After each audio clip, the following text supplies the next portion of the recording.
Hey yo Tamagon. Seperti biasa, bagaimana kabar kalian di minggu ini? Dimanapun kalian berada, tetap semangat beraktivitas di nakama. Ingat untuk berbahagia dan jangan lupa untuk selalu bersyukur. Manga One Piece chapter 1069 sudah banyak beredar di dunia maya. Itu pun diikuti dengan beberapa terjemahan dari beberapa sumber yang sedikit tidaknya mengungkap kebenaran apa yang terjadi di chapter ini. Chapter One Piece di minggu ini luar biasa keren. Begitu banyak hal yang terungkap, dimulai dari pengungkapan rahasia dari buah iblis yang dikatakan oleh Vegapunk. Begitu juga dengan pertarungan sengit antara dua musuh lama, yaitu Gear 5 Luffy berhadapan dengan Awakening Zoan Rob Lucci. Dan tentunya hingga kejadian yang sangat brutal, yakni tertusuknya Sentomaru yang dilakukan oleh Luffy. Nah, merujuk kepada hal ini, dalam video Tamagon kali ini kita akan bersama-sama mencoba untuk menganalisa dan juga berspekulasi liar mengenai beberapa poin yang sangat menarik di chapter ini. Namun tentunya sebelum kita masuk ke dalam pembahasannya, jangan lupa subscribe, like, dan komen untuk bentuk support kalian atas channel ini ke depannya. Jika sudah, terima kasih banyak dan bersiaplah nakama. Tarik jangkar dan mari kita berlayar.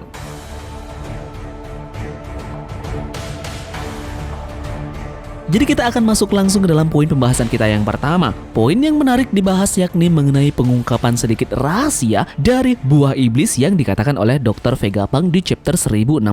Sedikit demi sedikit sudah kita bisa mengetahui bagaimana buah iblis itu berasal, bagaimana awal kerja dari buah iblis tersebut, dan juga sejarah yang mengikutinya. Vegapunk lumayan berkata banyak tentang buah iblis di chapter ini. Vegapunk mengatakan bahwa segala sesuatu di bumi lahir dari keinginan manusia, dan hal yang sama juga berlaku untuk buah iblis. Buah iblis adalah kemungkinan evolusi manusia yang diinginkan seseorang. Setiap kemampuan mewakili keinginan seseorang akan menjadi apa mereka nantinya. Karena keinginan itu sangat tidak wajar, mereka pun dibenci oleh laut yang merupakan ibu alam. Itulah sebabnya kelemahan dari Akuma no Mi adalah air laut. Semua pengguna kemampuan yang menanggung kutukan itu pada dasarnya hidup di masa depan yang pernah diinginkan seseorang. Salah satu dari banyak yang pernah dibayangkan seseorang sebelumnya itu adalah teoriku. Nah, menarik sekali kan untuk membahas apa yang dikatakan langsung oleh Vegapunk dengan buah iblis. Dengan melihat hal ini, Tamagon jadi teringat sebuah teori menarik di dunia nyata kita. Vegapunk akhirnya memberi kita referensi ke salah satu ilmuwan terpenting lagi dalam sejarah kita,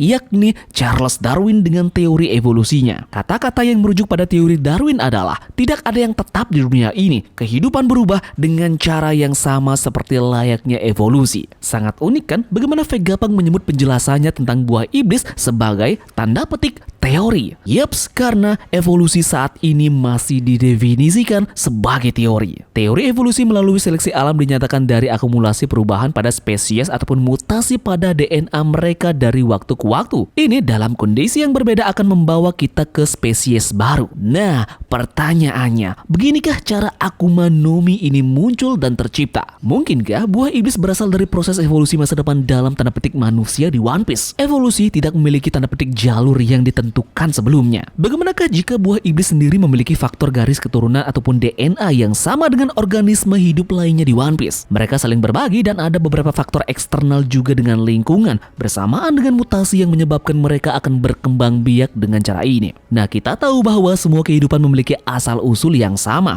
tetapi tidak mungkin untuk memprediksikan bagaimana kehidupan mereka akan berkembang di masa depan. Proses ini juga seperti evolusi manusia yang menurut teori Darwin, awalnya nenek moyang manusia adalah seekor monyet. Begitu juga dengan teori evolusi Darwin menyatakan bahwa hewan dan juga tumbuhan berasal dari suatu spesies yang sama. Spesies tersebut mengalami perubahan fisik seiring berjalannya waktu dikarenakan adanya seleksi alam. Hal ini berlangsung secara terus-menerus hingga membentuk spesies modern seperti sekarang dan membentuk pohon yang terus bercabang. Nah, jadi apakah kita sudah bisa melihat bagaimana evolusi dari buah iblis yang memang sekarang memiliki bentuk seperti apa yang kita lihat? Dulunya sebelum buah iblis ini berevolusi, ada campuran antara beberapa spesies di masa lampau yang bersatu dan membentuk buah iblis yang seperti kita lihat sekarang. Ini pun terkoneksi dengan apa yang dikatakan oleh Dr. Vegapunk bahwa buah iblis adalah kemungkinan evolusi manusia yang diinginkan seseorang. Setiap kemampuan mewakili keinginan seseorang akan menjadi apa mereka nantinya.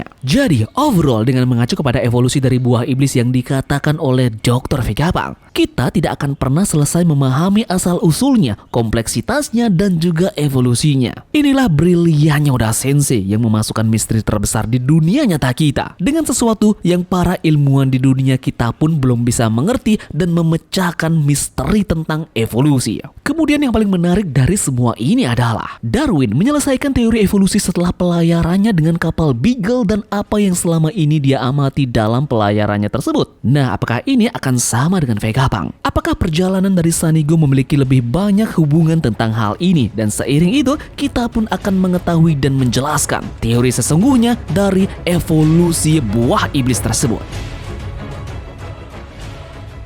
Kita kembali lagi ke kata-kata dari Vegapunk. Apa yang dikatakan Vegapunk tentang buah iblis di sini sangat menarik. Nah, sepertinya buah iblis tertentu memperkuat karakter pemiliknya dan tertarik padanya. Di samping itu pun tampaknya khusus untuk mereka yang memiliki kemauan lebih besar dari yang lainnya. Kita ambil contoh simpel. Doflamingo ingin mengendalikan orang sehingga dia mendapatkan buah iblis benang. Kaido ingin menjadi yang terkuat sehingga dia mendapatkan kemampuan buah iblis makhluk terkuat. Katakuri ingin menjadi orang lain sehingga dia mendapatkan kemampuan yang dapat membentuk berbagai bentuk dirinya. Dia pun juga tampak menyukai donat, bukan? Dan itu terkoneksi dengan buah iblis mochinya. Tesoro yang ada dalam film Gold sangat miskin dan sangat ingin menjadi kaya. Yeps, sehingga buah iblis emas memilihnya. Ada lagi Alvida yang sangat gemuk dan sadar diri tentang penampilan ataupun berat badannya. Nah, mungkin keinginannya yang kuat untuk menurunkan berat badannya inilah yang membuat buah iblisnya tertarik padanya. Dan masih banyak lagi contoh-contoh lain seperti Ivankov yang merupakan seorang transgender yang merasa dia dibatasi oleh jenis kelaminnya. Maka dari itulah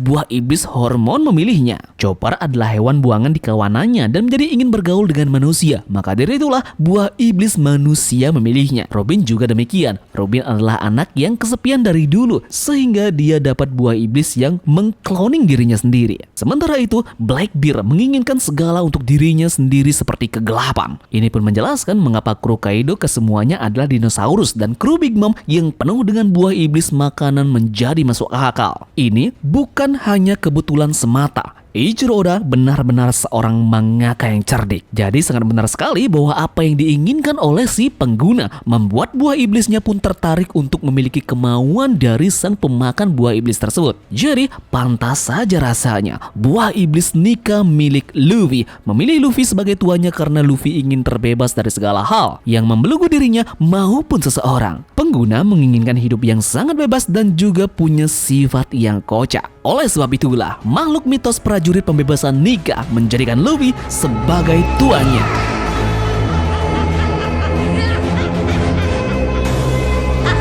Nah, dengan hal ini pun Tamagon jadi berspekulasi liar dengan kesannya bahwa ada kerajaan di masa lampau yang sepertinya membuat buah iblis dengan sumber kekuatan khusus. Ini bertujuan untuk memenuhi impian terliar orang-orang tetapi menjadi bumerang dan sekarang sesuai dengan keinginan yang diwariskan. Dengan mimpi yang tidak akan pernah mati. Yups, jadi sekian saja menurut analisa Tamagon mengenai buah iblis yang dikatakan oleh Dr. Vegapunk. Mungkin dari kalian punya pendapat yang berbeda, silahkan tulis di kolom komentar, oke? Terima kasih dari kalian yang sudah menonton video ini dan semoga video ini membuat kalian terhibur.